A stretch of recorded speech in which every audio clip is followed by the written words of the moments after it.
গত 14 জুলাই ভোর ৬টা ৫০ টার্কিশ এয়ারলাইন্সে দেশ ছাড়েন নারায়ণগঞ্জ ২ আসনের সংসদ সদস্য ও জাতীয় সংসদের সাবেক হুইপ নজরুল ইসলাম বাবু।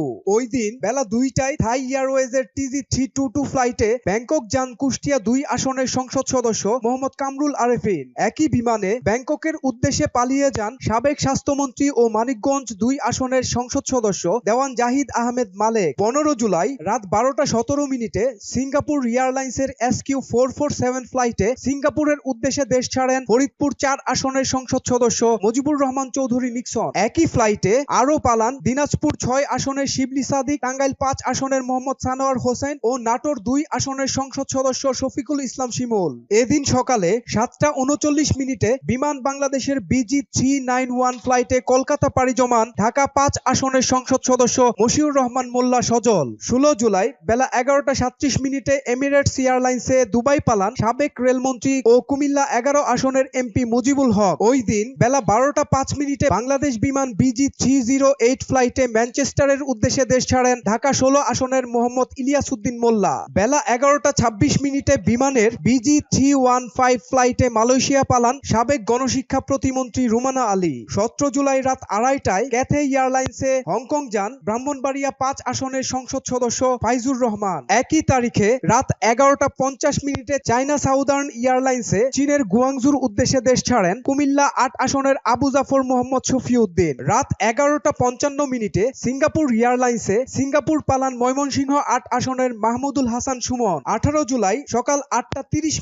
বাংলাদেশ বিমানের BG584 ফ্লাইটে সিঙ্গাপুরে পলায়ন করেন সাতক্ষীরা ৩ আসনের MP ও সাবেক স্বাস্থ্যমন্ত্রী AFM রুহুল হক। বিসিবির প্রেসিডেন্ট, ক্রীড়ামন্ত্রী ও কিশোরগঞ্জ ৬ আসনের MP নাজমুল হাসান পাপন গত ২০ জুলাই বেলা ১২টা ৫৫ শ্রীলঙ্কান এয়ারলাইন্সে দেশ ছাড়েন। ২৫ জুলাই বেলা ১২টা ১০ ব্যাংককের উদ্দেশ্যে দেশ ছাড়েন কুমিল্লা ৫ আসনের MP AM তাহের। ওই দিন দুপুর ১টা ৫৫ ব্যাংককে যান ময়মনসিংহ ৭ আসনের ABM আনিসুজ্জামান। বিকাল ৬টা ১০ এমিরেটস এয়ারলাইন্সে করে কানাডার উদ্দেশ্যে দেশ ছাড়েন সংরক্ষিত নারী আসনের নীলুফার আঞ্জুম। সন্ধ্যা ৭টা ৪৮ এমিরেটস এয়ারলাইন্সে করে কানাডা পালান অর্থ প্রতিমন্ত্রী ওয়াসিকা আয়েশা খান। ২৬ জুলাই ভোর ৫টা ২০ কাতার এয়ারলাইন্সে গ্রিসে পালান কুমিল্লা ৪ আসনের আবুল কালাম আজাদ। সাবেক উপমন্ত্রী আব্দুল্লাহ আল ইসলাম জ্যাকব ২৭ জুলাই সন্ধ্যা ৭:৩০ এমিরেটস এয়ারের EK587 ফ্লাইটে দুবাইয়ের উদ্দেশ্যে দেশ ত্যাগ করেন। আলোচিত পররাষ্ট্রমন্ত্রী ডক্টর হাসান মাহমুদ চৌধুরী ২৮ জুলাই ২টায় এমিরেটস এয়ারে নেদারল্যান্ডসের হেগে যান।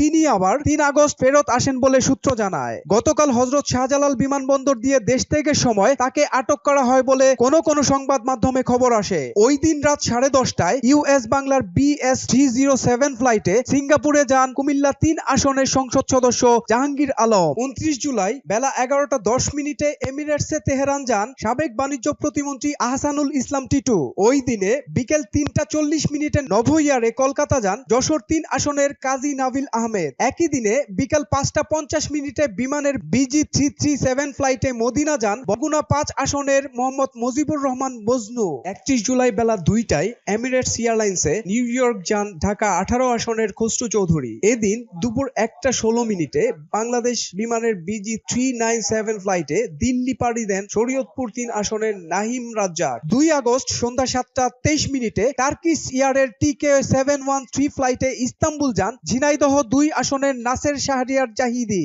এদিন রাত ১০টা ৫০ US বাংলা এয়ারলাইন্সে সিঙ্গাপুর যান সংরক্ষিত মহিলা আসনের পারুল আক্তার। একই দিনে সকাল ৮টা ৪০ বাংলাদেশ বিমানে সিঙ্গাপুর পালান শেখ পরিবারের সদস্য ঢাকা দক্ষিণ সিটি কর্পোরেশনের মেয়র ব্যারিস্টার ফজলে নূর তাপস।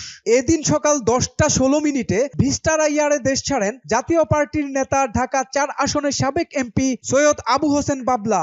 একই দিন সকাল ৮টা ৩০ বাংলাদেশ বিমানের BG584 ফ্লাইটে সিঙ্গাপুরের উদ্দেশ্যে দেশ ছাড়েন সাবেক অর্থমন্ত্রী আবুল হাসান মাহমুদ আলী। ৪ আগস্ট বেলা ১২টায় বাংলাদেশ বিমানে ঢাকা ছাড়েন নেত্রকোনা ৪ আসনের সাজ্জাদুল হাসান। ৫ আগস্ট রাত ১২টায় সিঙ্গাপুর এয়ারে সিঙ্গাপুর গেছেন সাবেক অর্থমন্ত্রী আ.হ.ম মোস্তফা কামাল।